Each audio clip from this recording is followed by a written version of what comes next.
Well, good evening, everyone. Father Ed Estock here. Father Joshua Trefany. We're coming to you, as we did last week, from the deck of the priest house in this beautiful weather we're having in North Royalton, and with this beautiful view in the backdrop of our church and the beautiful Adoration Chapel. So we thought we would take advantage of all this and move our little church at home to this part of the house instead of the chapel. So welcome. We are contemplating with you the 19th Sunday in Ordinary Time. Yeah. And and we have another great set of readings. Yeah, it's been these, they call it Ordinary Time, but there's some extraordinary readings happening. Yeah. I really love this first reading with Elijah. He's up in this mount. God has sent him to the Mount Horeb. He's told him to go there and he will show himself to Elijah. And there's a crazy thunderstorm and the rocks are crashing and there's an earthquake and there's a fire and all of this stuff that seems so powerful and would cause fear in all of us, would be pretty frightening to be up in a cave on a mountain and have all this stuff happen. And that God might be that way. Yeah, and God might be there, and Elijah is not experiencing God in those things. And then there is a still small voice, a whispering voice that comes to him after all of this other stuff. And that is when Elijah realizes that God is present and he goes and worships the Lord.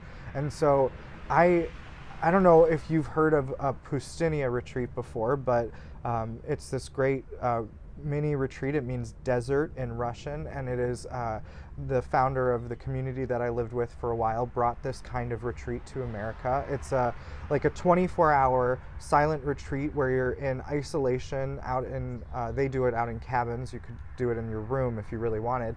And you just take a Bible and a loaf of bread and a jug of water, and that's it, out into this retreat place, and you spend that time with the Lord. And the first time that I went on a Pustynia was kind of crazy. I went out to the woods into this cabin, and I'm sitting there, and there was this incredible thunderstorm, and just the lightning must have been striking within feet of the house. I mean, it was so loud and so powerful and just crazy. And then there was an earthquake, a literal earthquake, and this place was not a place that has earthquakes. They told me the last one they had was 50 years before that. And it was crazy, things were shaking, everything's falling down. And I'm in this place by myself, not having any idea what's happening. And it was, what was great though for me was that it wasn't in those things that I felt the presence of God. It wasn't there that I was it wasn't in those big moments of power that I was transformed, but rather in the silence. I experienced this powerful moment of clarity, of prayer, when the Lord revealed to me. I was praying with this just giant red cross that they have on the wall, not a crucifix. There's no body, no corpus on the cross. So and I was just praying with it, and I had this powerful image of the Lord on the other side of this cross, hanging there for all of the sins that I've committed, all of the things that I've done, personally hanging there for me. And then I had this experience of being invited to join him on the back side of the cross, to experience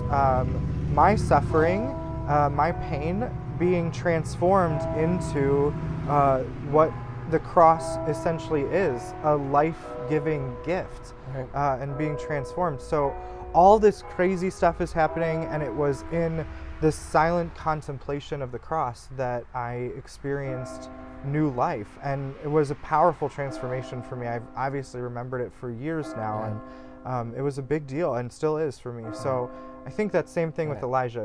It's not what looks powerful, but what is powerful. Right, and so it does bring us to this idea of where are we as a broken human family perceiving the real power in our lives to be.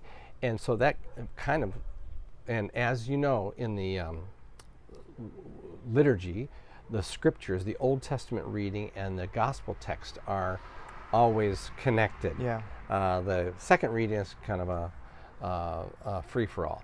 But so this brings us then to this image of Jesus, which is probably, we were saying, is iconic, Yeah. if you will, of faith and believing.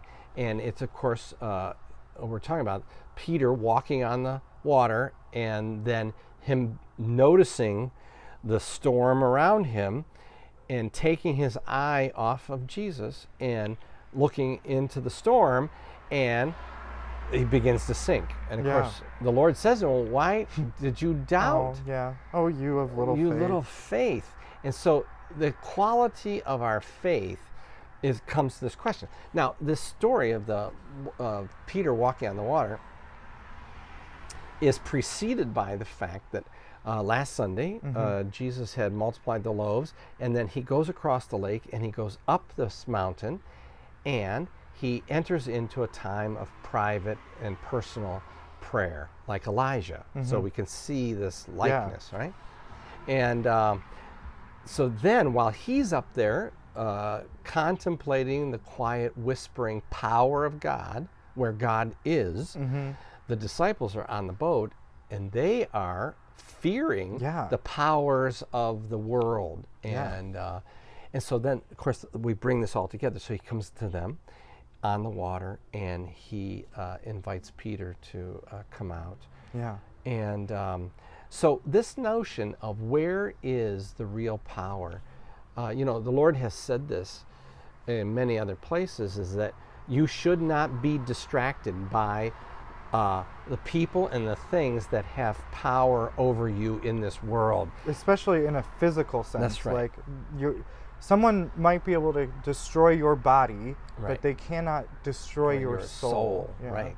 So you ought to not fear the one who can destroy your body, but you ought to be awesome or awe-filled with before the one who could destroy your soul. And so this brings us to this idea of where is and how are we perceiving the presence of God and the power of God in our life experience. Yeah.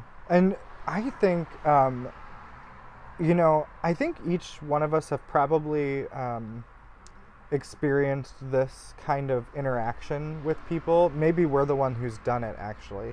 So when people are angry and they're full of power, right? They're raging, they're angry, they're yelling, they're screaming. Passionate. It is the person who, the person who really has power in that situation is the one who counters them with stillness. Have you ever been either the one yelling or the person being yelled at, and then you respond in total calm and everyone's like, oh yeah, oops, I guess I shouldn't have been yelling. Yeah. That was out of line. Right. I'm sorry.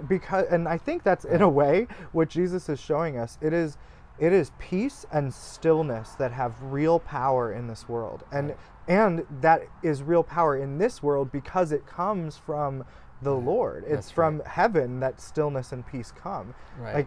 Every time Jesus enters into a room after his resurrection, after he's entered into heaven, his first thing that he says is peace. Right. That's what is coming from heaven, is Right. that peace. So like Elijah and like poor Peter, who he took his eye off of the real source of power in the peace of Jesus Christ, and he was distracted by and his fear of what he thought was powerful. Yeah. And boy, sounds like my life, I think we've all right. been there. Right. How many times have we, especially during this coronavirus stuff, how many of us have been fearful and legitimately, I'm not saying be unsafe, but there is an overwhelming sense of fear, I think, in our culture right now that is just, Yeah, I've been hearing it a lot from people. I don't think I've been hearing it from myself. So, but I have been hearing it a lot from other people. Is that, oh my God, if Father, this is the end of the world. This is not going to end well. So there's a lot of fear for the destruction and the loss of what is precious to all of us. So, and I appreciate that. I like my freedom. I like my possessions. I like my friendships. I like our beautiful new home. Yeah, I love my work in the parish and all that kind of stuff. And I would hate to see our society fall apart. And of course, I would hate to see us lose our freedoms. And of course, I hate to see people losing their lives over such things. However, I think that what the gospel is saying to us today is that do not be afraid, and keep your eyes on Jesus, and keep your hand in the hand of the man from Galilee. I think is a famous song, but a little old-timey, but I know that one. Yeah, right. So what does it mean to believe in it?